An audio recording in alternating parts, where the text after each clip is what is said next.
भक्तियोग अर्जुन उवाच एवं सततयुक्ताये भक्ता स्वां पर्युपासते ये चाप्यक्षरमव्यक्तं तेषां के योगवित्तमः। श्रीभगवान् उवाच मय्यावेश्य मनो ये मां नित्ययुक्ता उपासते श्रद्धया न पर्योपेतास्ते मे युक्तात्मा मताः एत्वक्षरं निर्देश्यं व्यक्तं पर्युपासते सर्वत्र गमचिन्त्यं च कूटस्थमचलं ध्रुवं सन्नियम्येन्द्रियं ग्रामं सर्वत्र समबुद्धय ते प्राप्नुवन्ति मामेव सर्वभूतहिते रता क्लेशोऽधिकतरस्तेषां व्यक्तासक्तचेतसाम् अव्यक्ता हि गतिर्दुःखं देहवद्भिर्वाप्यते ये तु सर्वाणि कर्माणि मयि सन्न्यस्य मत्पराः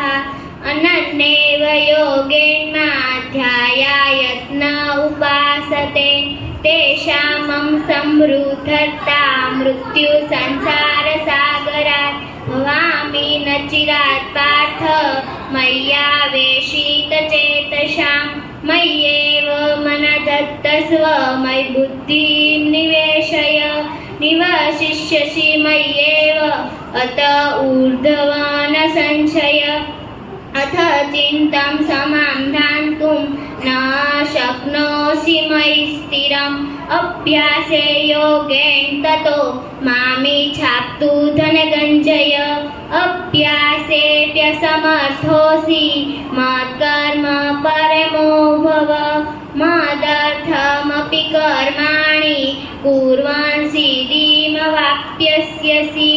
अथेतदप्यशक्तोऽसि कर्तुं मद्योगमाश्रित सर्वकर्मफलत्यागं ततः कुरु यतात्मवान् श्रेयो हि ज्ञानाभ्यासात् जज्ञादध्यानं विशिष्यते ध्यानात् कर्मफलत्यागात् त्यागात् शान्तिरनन्तरम् अद्वेष्टा सर्वभूतानां मैत्रः करुण एव च निर्ममो निरहङ्कार समदुःखसुखशमी